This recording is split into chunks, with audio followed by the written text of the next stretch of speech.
What's up, guys? I'm SaltEMike, and this is your Star Citizen Week in Review for July 10th, 2023. Guess what? There's another free fly, and it's affecting the servers negatively. What's new? Cargo and piracy missions are now a focus, and I cannot wait. But even though that's exciting, this is kind of the start of the content drought before CitizenCon. All that and more on today's Week in Review.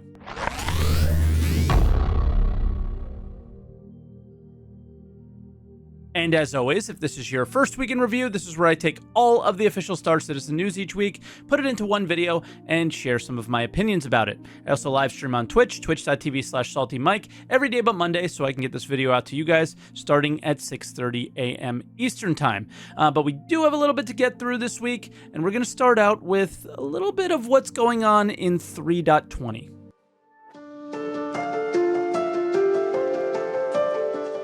Now, I have a very tiny update here. 3.20 was in Evocati testing last week. We talked about that it was going into Evocati testing last week. It happened. They had experimental modes with master modes and an endless pirate swarm mode, and they're also doing some racing stuff. So I'm under NDA for that, as I am an Evo member, so I'm just letting you know that it happened. I'm not going to give you any insights into how it went or what's going to happen because, well, simply just don't know, right? But I do want to address a little bit about what we talked about last week. I saw a lot of comments about my thumbnail and my title about the master modes being such an anticipated feature, if not the most anticipated feature. And the reason that I feel that way is every single one of us is going to interact with master modes in the exact same way that every single one of us will interact with server meshing or org mechanics or whatever, right? There's lots of major pillars for Star Citizen. There's not lots of incredibly anticipated features. Master modes has to be one, because after master modes is when we finally get to see real changes to ship components, weapons, variety of the way ships fly and interact. All those things can't happen until master modes is locked down. It's super important. I really wanted to emphasize how important it was. It wasn't meant to be clickbait. It wasn't meant to be anything like that at all. It was meant to just emphasize its importance. So I just wanted to make sure that that was clear for everybody. As obviously, I want you to click my videos, but I'm not looking to, dupe anybody here, for lack of better words. But that's really all we got on the patch notes. So let's move on to the monthly report, and there's some juice in there.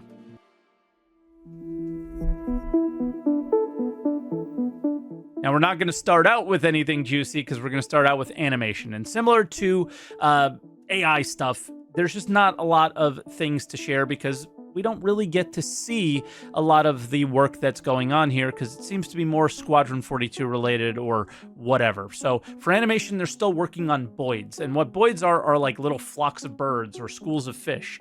And, well, it's been like years since we heard about the space cow, the space whale, the space crab that we were going to see at Pyro, right? Like all those things. And it's very weird to see them working on boids, as it's probably just going to be background stuff that we never really interact with. And for me, I think it's probably stuff that is just for some CitizenCon keynote that isn't really ever going to be a major part of the game, but it is a major focus for the way things want to be displayed, which is classic Star Citizen. And they're always talking about priorities, but the priorities always seem to be the way things look and not necessarily how fun they are to play, right? So just kind of wanted to point that one out there. Ship art is also a little bit of an interesting section because it's small. There's nothing there in comparison to what we're used to, because all the major ship sales have just ended and the next major one won't be until IAE. So it's a little bit of a shorter section. The Storm, the tank vehicle, is in progress still, and that's all we really need to know there. And the Santokiai's progress that we saw on ISC, where it had failed its gray box review, well, they've redone the cockpit, as we saw in an SCL later, and then we're kind of unsure whether or not it passed its gray box review there as far as the monthly report is concerned, but we'll have to see. Arena Commander, they're concerned about how cool the locations for Tank Royale are, and they added Master Modes and the Endless Vandal Swarm, as we spoke about earlier, but again, I'm NDA on those experiences. Character features, Weapon Wear and Tear is a thing that they're working on, and I think it's a pretty big one for the game to maintain, or like we need to go out and play the game and interact with it a lot to collect more weapons or the tools or materials to maintain them, right? And then the next part is great. I think the third-person inventory might be one of the stupidest things I've ever seen in a video game in my entire life. They finally have come around and said, we want to do something with a little more first person because we think you'll be able to loot faster in combat situations and stuff like that. Just change it. And if anybody wants to know what like a first person loot inventory is, you may still have a paper doll where you can see your character, but the focus in the background is still the exact view that you had before you interacted with a loot box or pressed I. Very similar to DayZ, Tarkov, and every other FPS game I've ever seen in my entire life. CIG wanted to do something different, and I gave them the feedback from day one. I think a lot of people did, and some people defended it, but obviously they realized that it wasn't going to work. So they're kind of prototyping a new system, and I hope it sticks. Personally, let me know what you guys think in the comments about that one. Gameplay features, vehicle tractor beams are coming along, but more importantly, the Argo SRV has actually towed its first ships. We've seen the Argo towing ships in a number of ISCs, I think, but those were all fake. Classic Star Citizen video content these days. More on that later. Very excited for this ship, though. Very excited to see that it's working, and can't wait to use it. I think it's going to really impact the game a lot more than people think about, like cleaning up certain areas and maybe with things like vehicle munching in the future. Resource Network is also something that won't impact us for very long time, but it's also very hard to explain.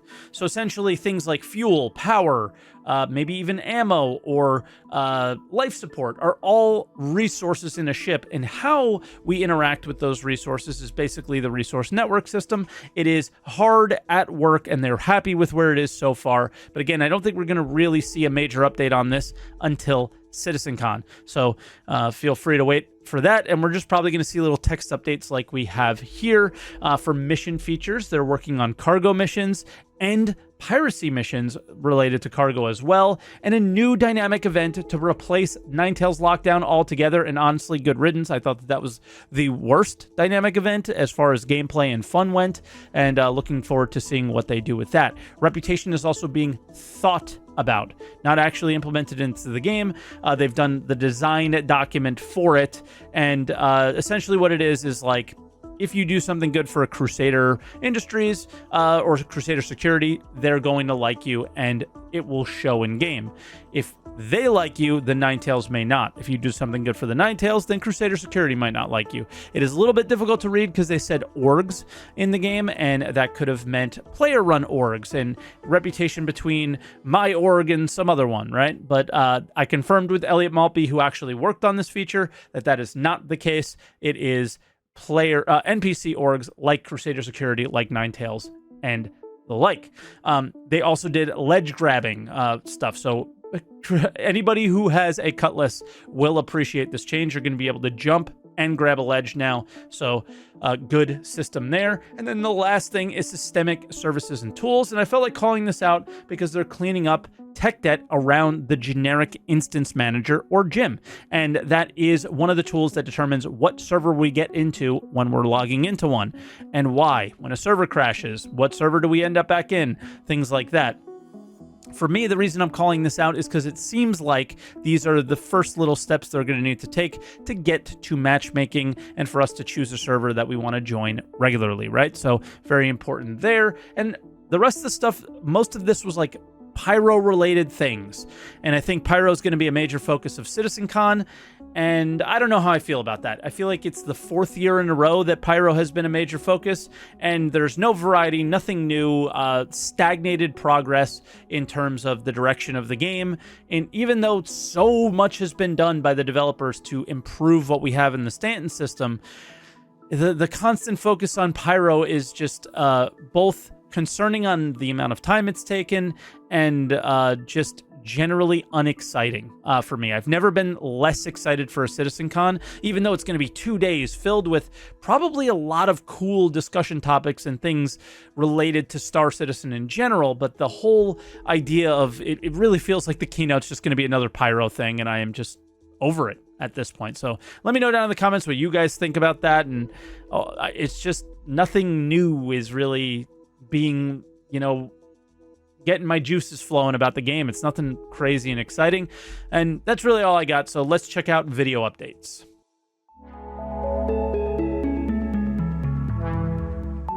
Not a lot here. We only had a Star Citizen Live, and it was game dev production discussion. And for me, this would be a general pass if I was going to give a recommendation to people out there who are interested in Star Citizen game updates.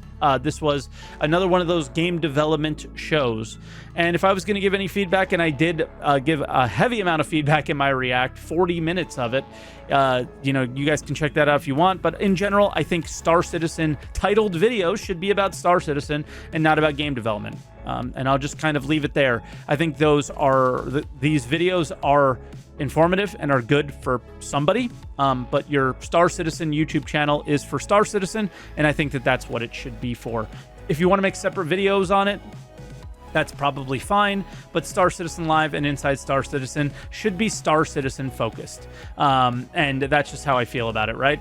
And for me personally, the production value of the show has gone up incredibly. Like, props to Jared and team for that. But the quality of the content being delivered has gone down significantly. You have a lot of more B-roll, but all that B-roll is fake and not real for the most part, right? And the actual things that are being discussed are lackluster and boring. Is that a representation of the progress that's going on in Star Citizen now that Squadron 42 has been a focus? Almost definitely. But it's hard to sit here and also say, well, I've watched the team grow where it's not just Jared anymore. It's a producer and it's all these people in the background he's always talking to, right?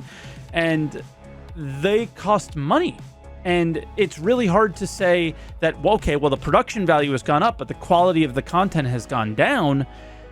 Are we not wasting that money here, right? And it is our money, like, as a backer. I have not injected any money in a long time, so maybe I'm completely out of line discussing this at all. I maybe have spent like $10 on a skin or something in the last year, maybe. But in reality, it's still worth having that discussion with my community or whoever is willing to listen of, what do you guys think about that, right? Like, the more people that you're putting on something that is giving less good content, how can that be a good thing? So let me know. Do you think the content's less, or is that just my opinion, right? Do you think that, what would you like to see done differently, if anything at all? But I just am putting my feelings out there, and I am underwhelmed by the content that has come out in the last 6 months. And I feel like we're borderline being wasteful at this point.